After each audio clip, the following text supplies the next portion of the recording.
Is this on? Okay. Hi everyone! Welcome to Julie Tales, where stories become our cup of tea. Hi! So for today's episode, we're gonna have another literary text to appreciate and cross-examine, or as what we'd like to call it here, analyze. So our text is going to be from the Arab region, particularly in Egypt. So this one's going to be an interesting ride. So we'll not keep ourselves wait much longer. So let's get into it. Before anything else, let's have a quick introduction first. Let's get to know our author. We have here Abdul Ruben. Over the course of his writing career, he was able to produce 4 novels and a volume of short stories.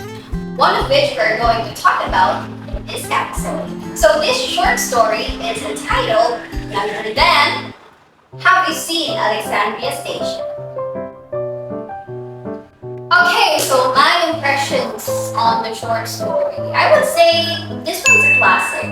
Since according to the reference material in which I got the short story from, it's dated to the 1950s. And when are we now again? It's 2024. And the message that the short story brings still can make an impact in today's time. So which brings me to the metaphor in which Alexandria Station embodies the story. So it impacts the youth in such a way that it somewhat suggests that each of us has felt that way. To get a hold of something that of a grain of sand. And because it's like grains of sand, it easily slips away from our fingertips. But it's in this recklessness and fickleness that makes it all the more beautiful and impactful.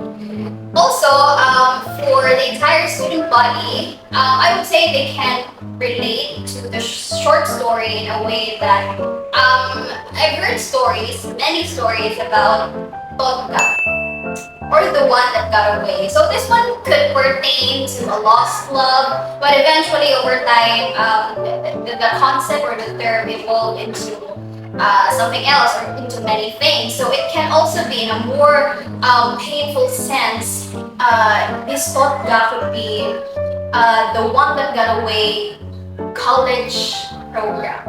So there are Tonga college programs for these students. No, and I'm quite sure that if they have read the story, well, that kind of realization would come to mind among all other things.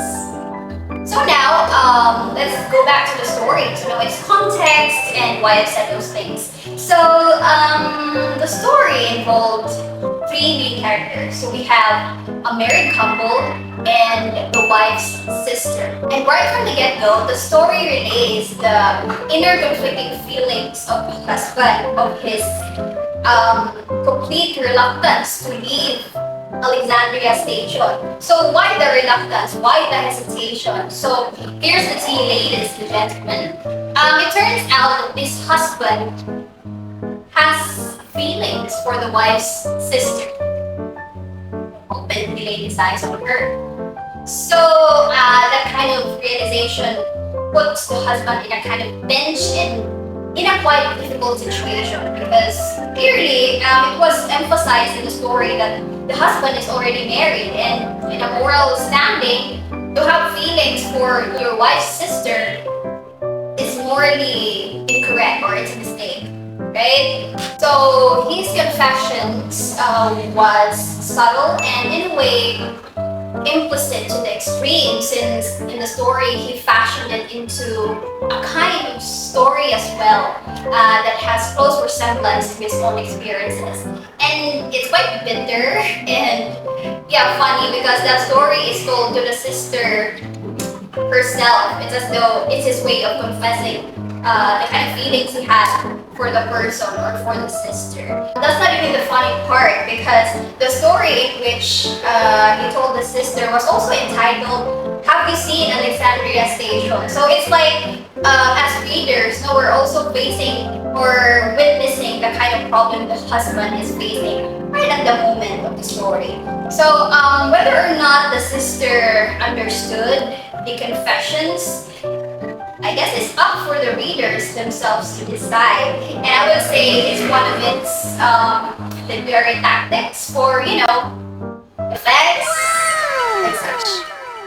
It's undeniable as well that it is a secret kept from the wife because the moment the wife came back from buying something for the husband in the train station and asked about what story the husband and the sister are talking about, and the moment the husband told her about the title, she wasn't able to recognize the title of that story. So that would only mean that despite being married and together, there are bits of secrets that she doesn't know about. And yes, you might say that, okay, that's a marital affair right there. And there's nothing wrong with that. That is acknowledged.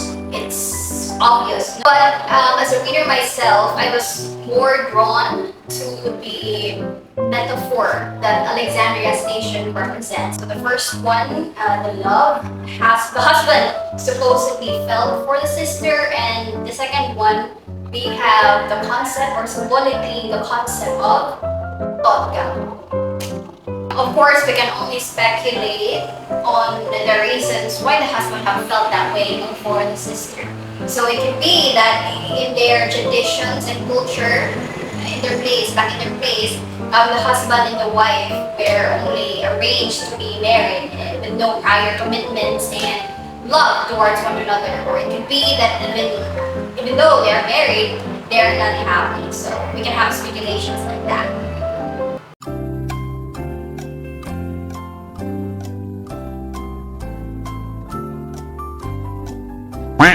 Let's proceed to the textual analysis of the short story. So I would say that the thematic message of the short story is quite defining and vivid, almost as if it leaps to your eyes.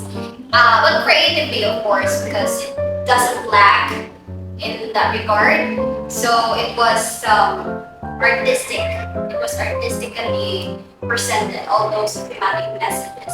And also, we can observe that the way it wanted to tell its story is straightforward, which brings me to the fact that it's ironic, since the short story is all about being subtle and not straightforward about one's feelings, right? Since we have the husband and his story right there, it just goes to show that it's interesting how these two opposing faiths are pieced together. And I guess the short story's use of a third person point of view has something to do with creating that kind of effect. Since as readers, it makes it easier for us to maneuver and follow through the things happening in the narrative.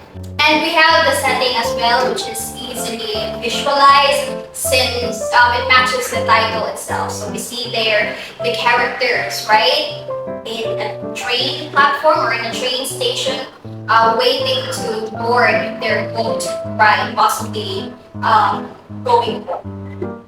We are well aware that every literary text has its own statement embedded in the fibers of its narrative. But for this short story, it has its own statement as well. In the phrase that said, "The strange atmosphere Alexandria leaves in one who leaves it before once had one to feel," which directly coincides with the husband's inner conflicting feelings about love, about the sea, and about one's helplessness to face. All these things apparently becoming one or come in full circle at the side of the train station or at the side of the train arriving and departing with its apparently choking atmosphere. So I would also say that the sight of the passengers there having decisive expressions about arriving and departing overwhelmed the husband because he knew for a fact that his views on those things are themselves, unstable. So it kind of pressured him on making a decision either to pursue the feelings he had for the sister despite the pitfalls, the risks, and the consequences that entails it, or to just leave it all behind.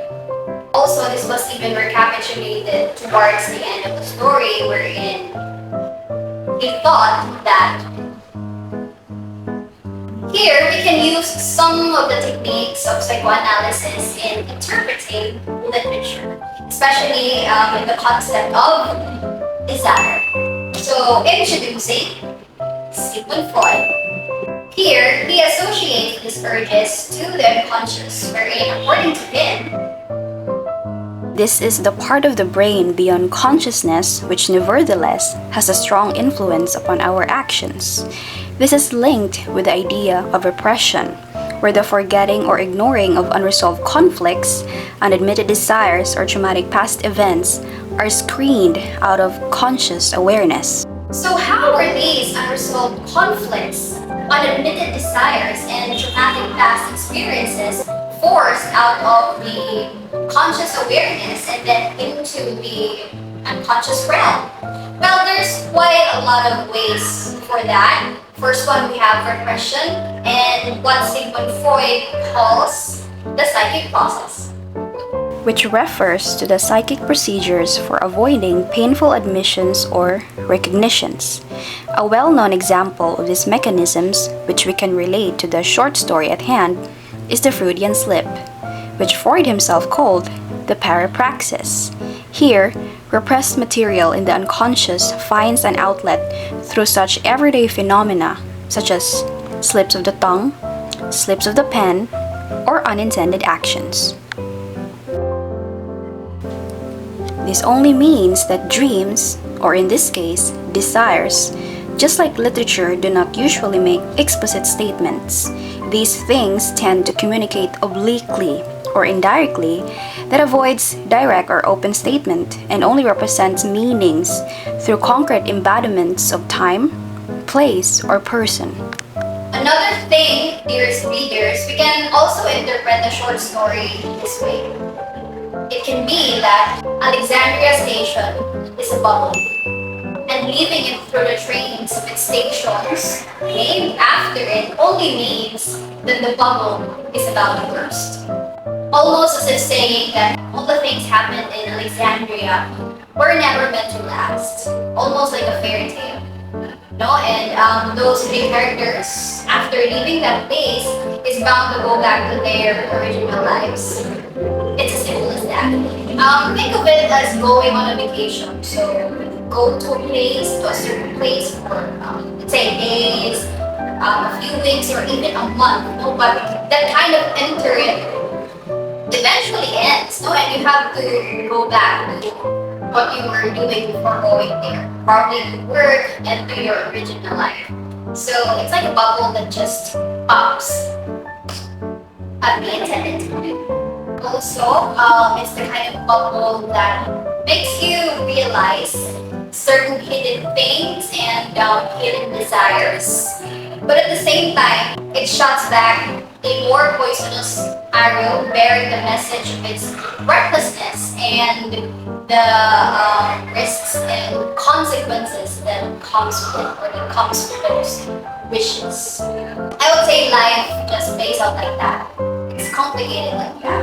And the only consolation we get from all of it is that at least we can create interesting stories that is inspired by it. And this is not even to say that the subtle cheating that the husband did to the wife is commendable. All I'm saying is that we can also admit that the story has made a point on human nature, of its proclivity to commit errors of its own ways. Wouldn't you think so? Now, before I end this video, tell me, dearest readers, what is your Alexandria station?